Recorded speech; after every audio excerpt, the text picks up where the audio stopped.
अगर आप भी गोलगप्पे खाने के शौकीन हैं और घर पे बहुत बार, हज़ारों बार गोलगप्पे बना के थक चुके हैं, बहुत सारी प्रॉब्लम्स आ रही हैं, तो ये वीडियो आपके लिए है बिल्कुल परफेक्टली। और इस रेसिपी को शेयर करते समय मैंने आपके साथ ऐसी कुछ मिस्टेक्स को भी शेयर किया है जो हमें नहीं करनी चाहिए, और शायद वो मिस्टेक्स आपको पता भी नहीं होती हैं कि ये गलती करने से पूरी अच्छी नहीं बनेगी।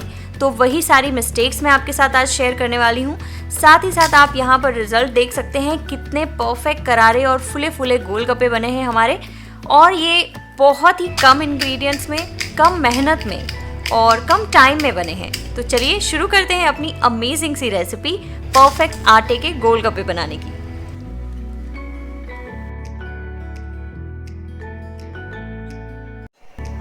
हे गाइस, मैं हूं आपकी कुकिंग पार्टनर मनीषा और आप देख रहे हैं सिंप्लीफायर कुकिंग। तो आज की हमारी जो रेसिपी है वो है पानी पूरी के गोलगप्पे।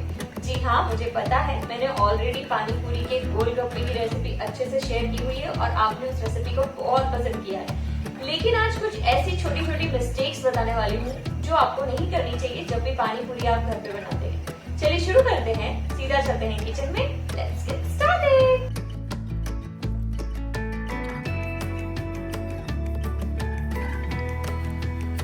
अब सबसे पहले मैं कुछ फेलियर आपके साथ यहाँ पर शेयर करना चाहती हूँ। ये सभी पूरी मैंने एक ही डो से बनाई है, यानी कि जो डो हम आगे गूंदने वाले हैं उसी डो से ये सारी पूरी बनी है। लेकिन आप देख सकते हैं कि ये पूरी जो है फर्स्ट वाली वो फुली नहीं है गोलगप्पे की तरह, दूसरी वाली बिल्कुल ही फ्लैट है। चाहे आप इसे क्रिस्पी भी नहीं बोल सकते हैं, ये क्रिस्पी भी नहीं है। थर्ड यहाँ पर अगर हम पूरी देखें तो ये आलू पूरी वाली जो पूरी होती है, नॉर्मल छोला पूरी, चना पूरी, वैसी पूरी हो गई है। आप देख सकते हैं यहाँ पर थर्ड वाली जो है इसका कलर ही बिल्कुल अलग है और ये बिल्कुल वैसी हो गई है। अब अगर इस वाली पूरी की हम बात करें तो ये क्रिस्पी भी नहीं हुई है, इसका कलर भी डार्क है और ये बहुत ज़्यादा ऑयली भी बनी है। तो ऐसा क्यों हुआ वो सारी डिटेल मैं आपको आगे बताने वाली हूँ। ये देखिए, ये पूरी आधी फुली है लेकिन नरम भी है साथ ही साथ। तो इसी तरीके से एक ही डो से अगर आप अलग अलग मिस्टेक्स करते हैं तो ये पूरियाँ परफेक्ट नहीं बनेगी। वन बाय वन वो सभी मिस्टेक्स मैं आपके साथ शेयर करती जाऊंगी। अब यहाँ पर एक फ्लैट बर्तन लेना है, उसके साथ हम लेंगे यहाँ पर मेजरमेंट एक कटोरी का। ध्यान रखिए कोई कप वगैरह का मेजरमेंट नहीं लेना है, एक सिंपल कटोरी ले लीजिए। कटोरी को पूरा भर के मैंने यहाँ पर आटा लिया है। ये वही गेहूं का आटा है जिससे हम रोटी बनाते हैं। अब आटे को ऊपर पहाड़ की तरह नहीं भरना है, बिल्कुल लेवल करके इसको इस तरीके से परफेक्ट मेजरमेंट कहा जाता है। अगर आपको मेजरमेंट वाला वीडियो देखना है मैं ऊपर आई बटन में वीडियो शेयर कर दूंगी। यहाँ पर गेहूं का आटा हो गया हमारा। नेक्स्ट हमारा इंग्रेडिएंट है मैदा। मैदा यहाँ पर मैंने बिल्कुल आटे से आधा लिया है। अगर आप रेसिपी में मैदा ऐड नहीं करना चाहते हैं तो आप मेरे आटे के गोलगप्पे वाली रेसिपी देख सकते हैं, मैं ऊपर आई बटन में इसका लिंक शेयर कर दूंगी। यहाँ पर आटे से आधा मैंने लिया है मैदा। अब इन दोनों को मिक्स कर लिया है और मैदे से आधा हम लेंगे सूजी। ये वही वाली सूजी है जो हम उपमा वगैरह बनाने में इस्तेमाल करते हैं। ये बिल्कुल भी बारीक वाली सूजी नहीं है, इस चीज़ का ध्यान रखिएगा। हम इसमें क्वांटिटी कम रख रहे हैं इसीलिए हमें मोटी वाली सूजी ही लेनी है। अब यहाँ पर मैंने लिया है गर्म पानी। पानी को गर्म कर लीजिए और उसके बाद में हम इसे यूज़ करेंगे। पानी ज़्यादा गर्म होना चाहिए, इस चीज़ का ध्यान रखना है। पानी जितना ज़्यादा गर्म होगा उतनी मेहनत आपको कम करनी पड़ेगी। पानी जितना ज़्यादा ठंडा होगा उतना ही आपको बाद में डो को नीड करना पड़ेगा, इस चीज़ का ध्यान रखना है। थोड़ा थोड़ा पानी ऐड करके हमें एक टाइट डो को रेडी करना है। यहाँ पर हमारे जो तीनों इंग्रेडिएंट्स हैं, अब यहाँ पर पानी की जो मात्रा है वो इन तीनों ही इंग्रेडिएंट पे अलग अलग इफ़ेक्ट करती है। जैसे कि सूजी जो है वो पानी को सोख लेता है और मैदा जो है वो पानी से ज़्यादा लूज़ हो जाता है। तो इन तीनों को बैलेंस करते हुए हमें यहाँ पर एक टाइट डो को रेडी करना है। टाइट का मतलब आप देख सकते हैं स्क्रीन पर कि कितना टाइट रखना है हमें डो। तो जो रेगुलर हम पूरी घर पे बनाते हैं, आलू पूरी वगैरह वाली, उसका जितना डो होता है उससे थोड़ा ज़्यादा टाइट हमें इस डो को रखना है। अब आप यहाँ पर पानी की क्वांटिटी भी देख सकते हैं कि मैंने कितनी इस्तेमाल की है, लेकिन इस टाइम पे आप पानी की क्वांटिटी पे मत जाइएगा। आपको डो को सिंपल टाइट ही रखना है, क्योंकि पानी कितना इस्तेमाल करना है वो हमारे इंग्रेडिएंट्स पे भी कभी कभी डिपेंड होता है। अब यहाँ पर डो को 30 मिनट्स के लिए हम छोड़ देंगे, ठीक है। डो को 30 मिनट्स के बाद में हम थोड़ा थोड़ा ऑयल लगाएंगे और इस तरीके से नीड करना है। अब अगर आपने पानी ठंडा या फिर रूम टेम्परेचर पे लिया होता तो इस स्टेज पे आपको डो के साथ बहुत ज़्यादा कुश्ती करनी पड़ती, इसीलिए हमने गर्म पानी का इस्तेमाल किया है ताकि जो भी प्रोसेस होनी हो वो इस 30 मिनट्स में हो जाए। अब हम यहाँ पर डो को इतना चिकना बनाएंगे कि इसका कलर थोड़ा सा लाइटर हो जाए और साथ ही साथ हाथ का ये वाला जो हिस्सा है उसी की मदद से इस तरीके से दबाते जाएंगे और डो को हमें नीड करना है। मुझे यहाँ पर डो को नीड करने में टोटल टाइम लगा है 6 से 8 मिनट और आप देख सकते हैं कि सूजी के कुछ दाने आपको नज़र आ रहे होंगे, लेकिन डो का कलर बहुत ही ज़्यादा चेंज हो चुका है। ये देखिए,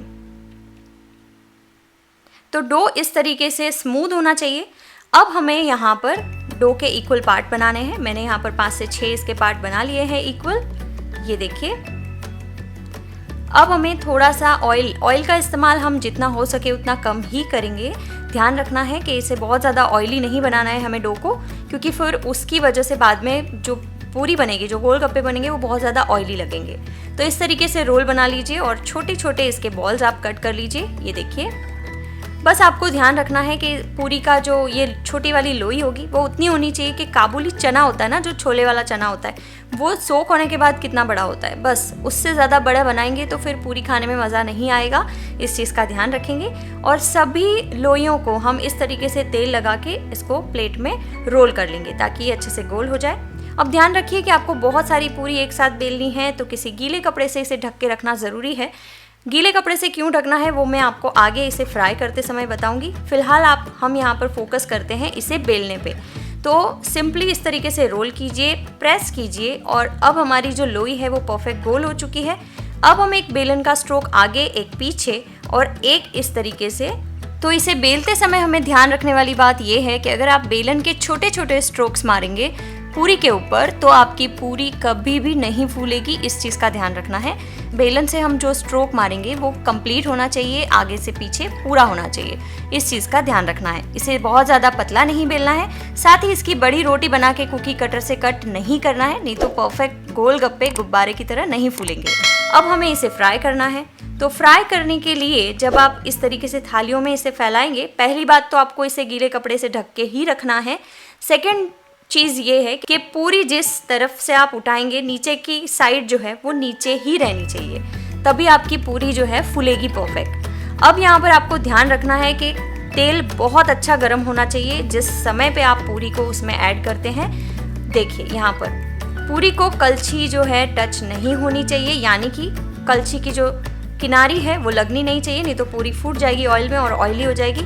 अब यहाँ पर आप देख सकते हैं गैस की फ्लेम एकदम फुल पे है। अब मैं इसे बिल्कुल लो पे कर रही हूँ और अब हम इसे फ्राई करेंगे। ये देखिए,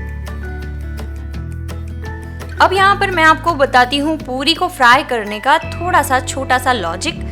पूरी हमारी जो है मॉइस्चर वाली होनी चाहिए। अगर आपकी पूरी सूख गई तो वो कभी भी नहीं फूलेगी। क्रिस्पी ज़रूर हो जाएगी लेकिन वो फूलेगी नहीं, इसीलिए गीले कपड़े से आपको इसे ढक के रखना ज़रूरी है। पूरी के अंदर मॉइस्चर होना चाहिए, वही मॉइस्चर ऑयल में जाते ही भाप बन जाएगा और उसी भाप से ये पूरी फूलेगी। तो इस चीज़ का आपको ध्यान रखना है। तो चलिए, अब हमारी पूरी फूल तो गई है, लेकिन ये क्रिस्पी कैसे होगी? तो इसे क्रिस्पी करने का एक छोटा सा सीक्रेट यही है जो शायद आपको कोई नहीं बताएगा। सभी बोलते हैं कि इसे फुल फ्लेम पे फ्राई करना है, फुल फ्लेम पे फ्राई करना है, लेकिन कोई ये नहीं बताता है फुल फ्लेम पे फ्राई करने से पूरी कभी भी क्रिस्पी नहीं होगी। आप खुद ट्राई करके देख लीजिएगा जब आप ये रेसिपी को घर पे ट्राई करें। तो इस तरीके से जब आप 2-2 पूरी फ्राई करेंगे तो एक बैच फ्राई करने में लगभग 1.5 मिनट या फिर 1.5 से 1 मिनट 50 सेकंड तक जितना लगता है। तो इस चीज़ का आपको ध्यान रखना है, फ्लेम को लो रखनी है। ये बहुत ही इंपॉर्टेंट रोल प्ले करेगा आपकी पूरी को क्रिस्पी बनाने में। तो आई होप ये रेसिपी देखने के बाद आपके सारे जो डाउट्स थे गोलगप्पे के रिलेटेड वो सभी डाउट्स क्लियर हो चुके होंगे और ये रेसिपी ट्राई कीजिएगा। मुझे बताइएगा आपको ये रेसिपी कैसी पसंद आई, अच्छी लगे तो शेयर भी कर दीजिएगा। मैं मिलती हूँ आपसे नेक्स्ट ट्यूसडे को एक और अमेजिंग रेसिपी के साथ। तब तक के लिए बाय बाय।